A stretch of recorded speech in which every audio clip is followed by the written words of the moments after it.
Welcome to Our Life Simplified. I'm Laura, and Todd is my husband. On this channel, we share our journey of transforming our 5-acre property into a Tuscany-inspired mini homestead and peaceful outdoor oasis. From DIY builds and garden projects, to raising chickens and culinary adventures, including cooking, baking, and grilling, and everything in between. We are creating a space that's both functional and charming, one intentional step at a time. Welcome to our home. As we continue preserving the peaches that we purchased, we are doing, this is a simple one. This is going to be a simple peach jam using pectin. It's a 3-ingredient. We're going to start with 8 cups of peaches. We're almost there. This is the 8-cup line right here. Todd's basically cutting up the peaches, popping them in the blender, and just pulsing it, what, about 3-4 times? Maybe even that. Yeah, once these are pretty ripe, so not much. A couple times. So this is just super easy for us to do it this way. Once we get the 8 cups, we're going to pop this in the pot, and then we are going to cook it with some sugar and pectin. Pectin, lemon juice, and maybe a little bit of cinnamon. Okay, so we're looking at maybe 4 or 5 ingredients at that point. But it's going to be super, super easy.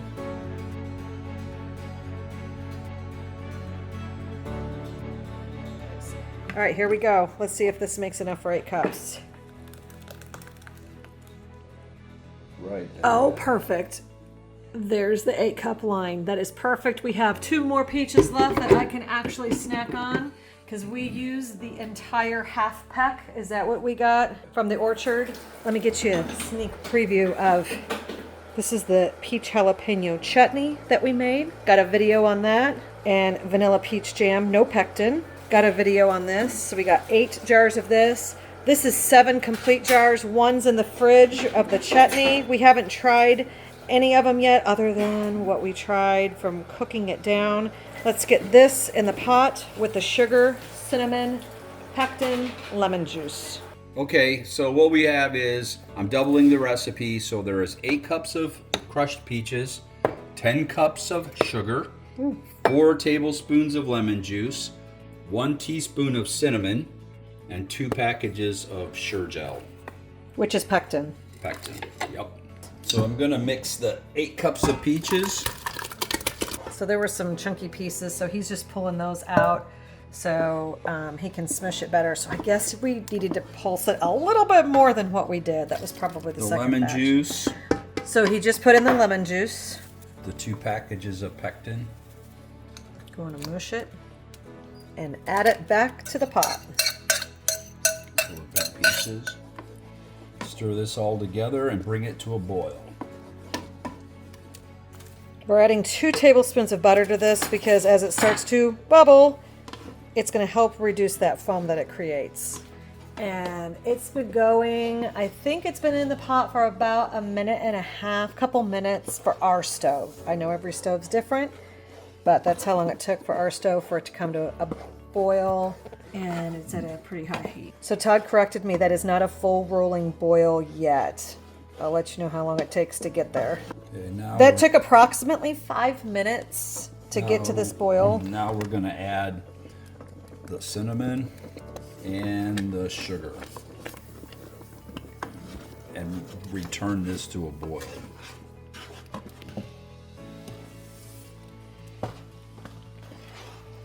So we're going to bring this back to a boil with all the sugar and the cinnamon in it and let it, once it comes to a boil, we're going to let it boil for 1 minute exactly and then shut the heat off. Are we going to slide it off the heat or just shut it off on the heat? As soon as it boils for 1 solid minute, we're going to turn the heat off and remove it from the heat. Okay. So this has taken approximately 5.5 minutes to reach the boil. It's got to boil now for 1 minute. We're getting 1 minute on the clock. And as soon as this is done, we're going to slide it off the heat source. Oh, and we did constantly stir as we were trying to bring it up to that boil. Now that the sugar's in, you have to constantly stir to make sure that sugar doesn't stick to the bottom. 1 minute is up. We're now turning off the heat and sliding it off of the heat source. We're gonna let this sit about maybe 20 minutes. I don't know, we're gonna have to keep an eye on it to make sure the pectin doesn't start to set up. But we got our glass jars ready. We got our canning station set up. This is where the pot's gonna go. The jars have already been sanitized and lids as well. We've been canning all week. We've been on this peach canning frenzy, making 3 different types of peaches canned with peach barbecue sauce. So if you haven't seen those videos, I'll be sure to link them somewhere here. And as I get them posted, you'll be able to see them. That's not a whole long time, but yeah. Yeah, we don't want that pectin setting up.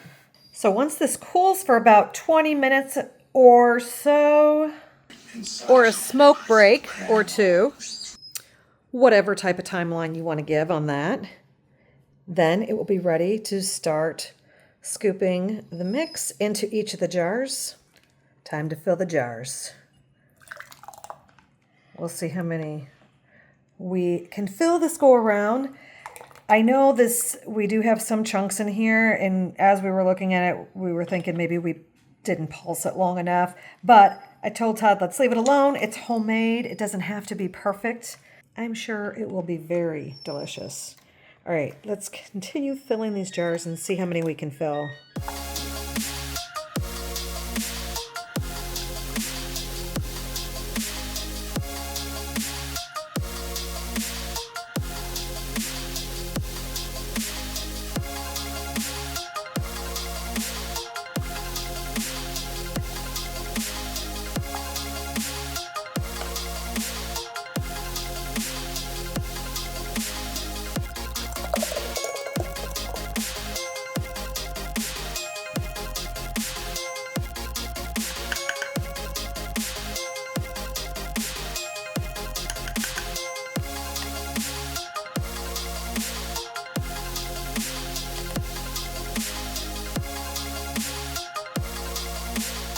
We got 11 half pints out of that, a full pint, and I would say at least 3/4 of the way full of another pint.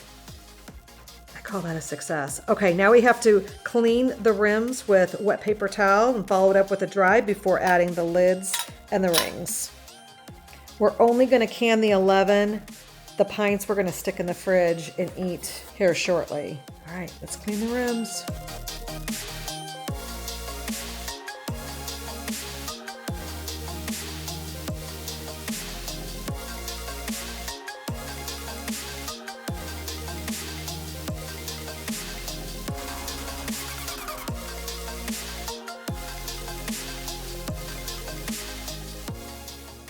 We're going to twist those rings on finger tight.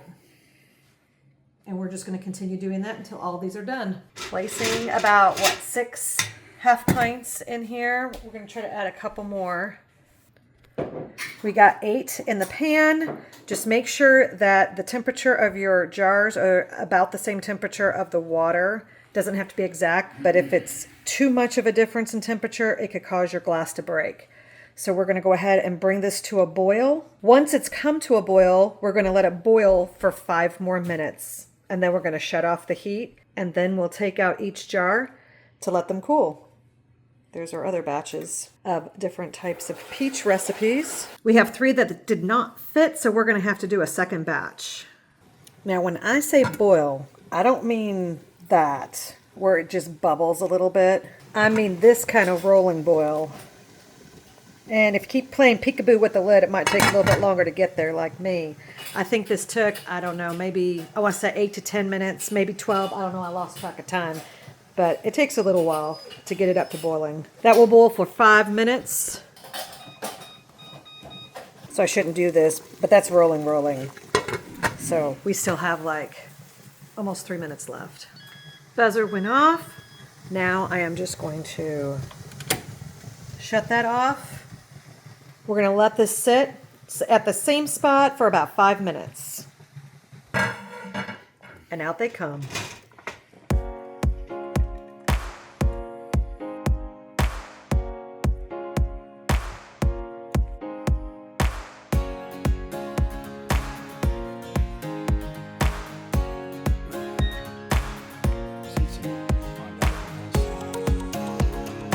So we have 8 beautiful jars of the peach jam. We're going to put the other 3 in. First we have to empty the hot water, add cold water. So the only thing left to do other than enjoy this incredible peach jam is give the scraps to the chickens. And don't forget to label them with dates of whenever you did the canning. There they go. I think that's the last one to pop. This is how we label them. I went ahead and I printed out some labels. Tomorrow, after they completely cool, I will be sticking the labels on these jars, and then we'll just store them downstairs with the other canned goods. If you liked this video, be sure you hit that subscribe button so you can catch some future videos. You might like some of the other videos that I'll be linking at the end of this video. Thank you for hanging out with me today, and until next time, thank you for watching.